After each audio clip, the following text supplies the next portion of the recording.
Hi everyone, and thank you so much for joining your free consult once again. Today is the second part of the fibroid episode, and we're going to talk about some of the complications of fibroids, some of the investigations that your doctor is going to send you for, what the various treatment options are, and also what postoperative recovery looks like. Keep it tuned to this episode.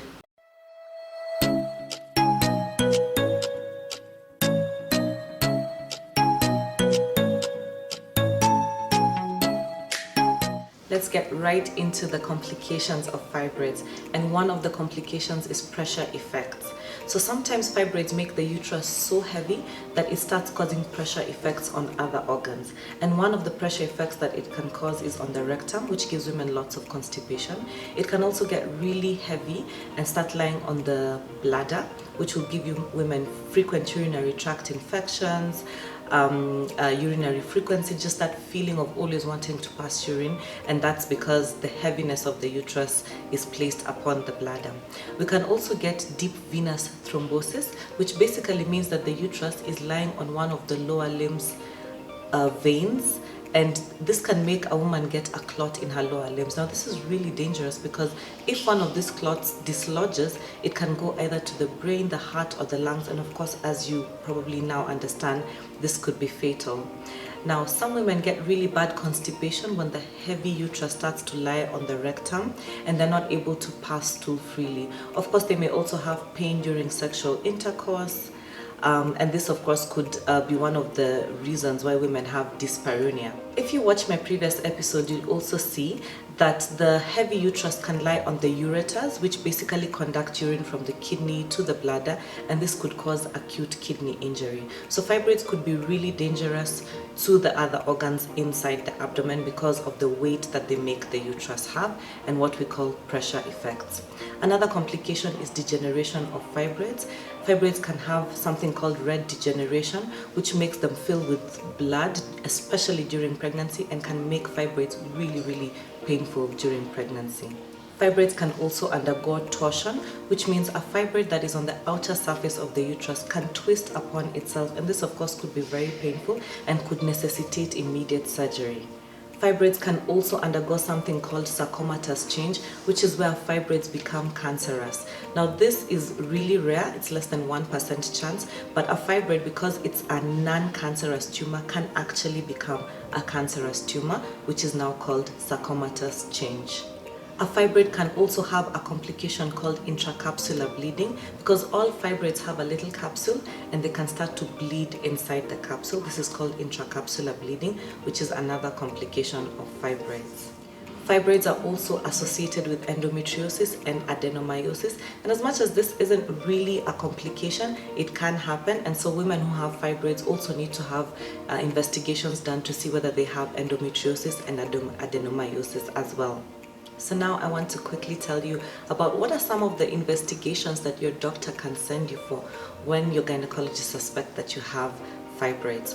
So one of the first investigations that you're probably going to have is a pelvic ultrasound. So this will be able to tell us the structure of the uterus, where your fibroids are, how many they are, and what effects are they causing in the pelvis. It's very important for us to know their position, their number, and their size, because this really determines whether or not we are actually going to take you for surgery or not. For example, if the fibroids are few and they're small, we're likely to just keep observing them and probably not take you to surgery. However, if there are many and they're in precarious positions, such as inside the uterine cavity, we're likely to take you for a surgery. One other investigation that you might have is a HYSTEROSALPINGOGRAM, and this is basically a dye test where we push dye into the cervix uterus and we hope that it's going to flow out freely of the fallopian tubes. Sometimes this test can show us what we call filling defects, where it can show us the shape of the fibroids if they're affecting the cavity of the uterus. And this is really important in women who want to get pregnant, because we need to know, is the cavity of the uterus affected, or have the fibroids actually blocked the fallopian tubes? So you might have your doctor sending you for a HSG. One of the other tests that you might be sent for is an MRI, because we want to see where are these fibroids. We call it fibroid mapping. We want to see where are these fibroids, and usually we do the MRI just before we take you in for surgery, because it makes our surgery easier. It gives us a map, it gives us direction as to where we need to go when we are looking for the fibroids. One other test that you might be sent for is called a hysteroscopy. This is especially for women who have fibroids inside the cavity of their uterus. We call them submucous fibroids. We do this investigation because some women can actually avoid an abdominal surgery, and we might go right in and remove the fibroid hysteroscopically, meaning we can resect it through the cervix, vagina, cervix and uterus instead of actually opening up the abdomen in any way. So hysteroscopy might be one of the things that your gynecologist may send you for.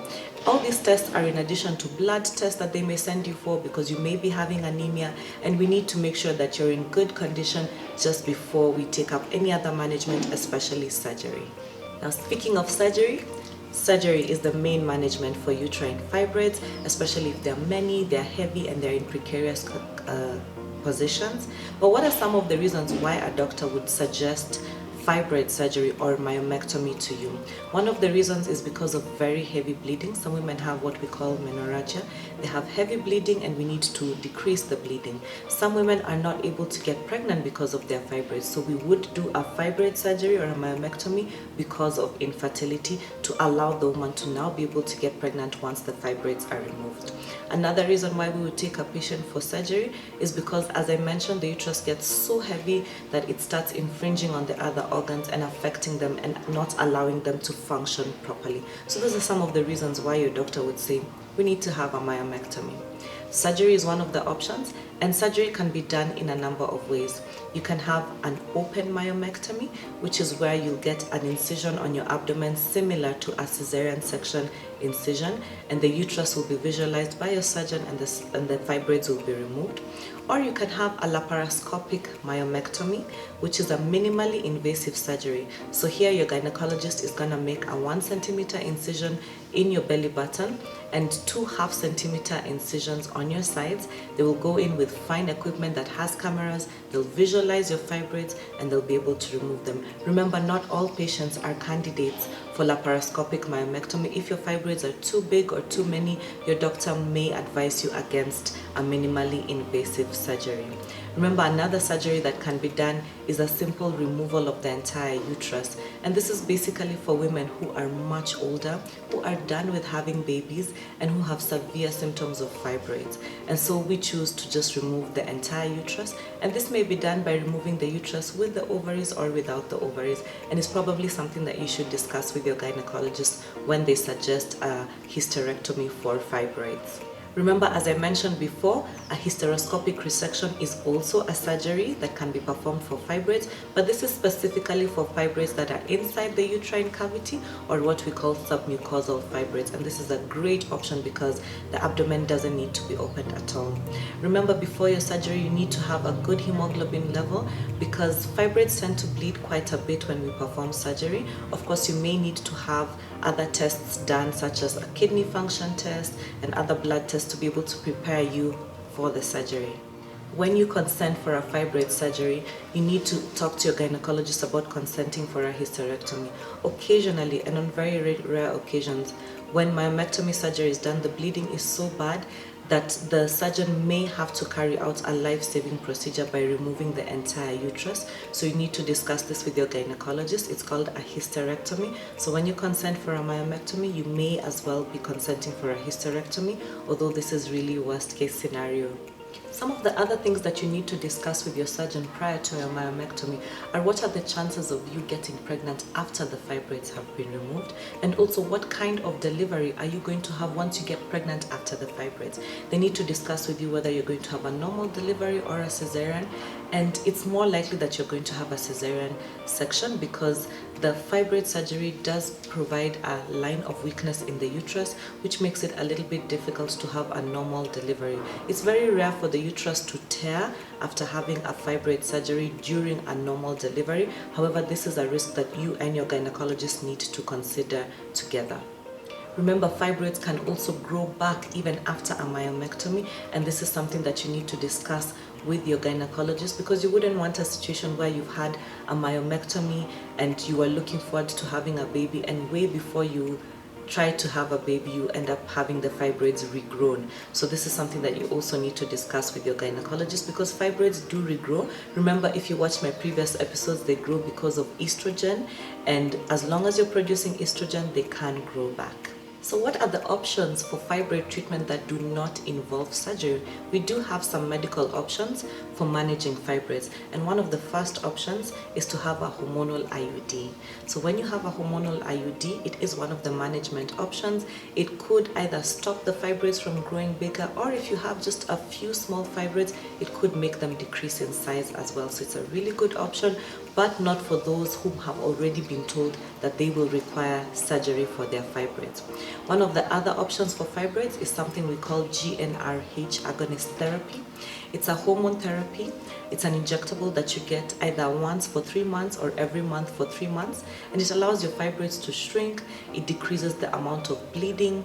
It allows women to postpone their fibroid surgery temporarily, or it's an option for those women who are close to menopause and have really bad fibroids and have actually declined to have surgery, or maybe they're not medically fit for surgery. So also a really good option. Not the best option, of course. Remember, surgery is probably the mainstay of the management, but GnRH therapy is one of the options for fibroid management.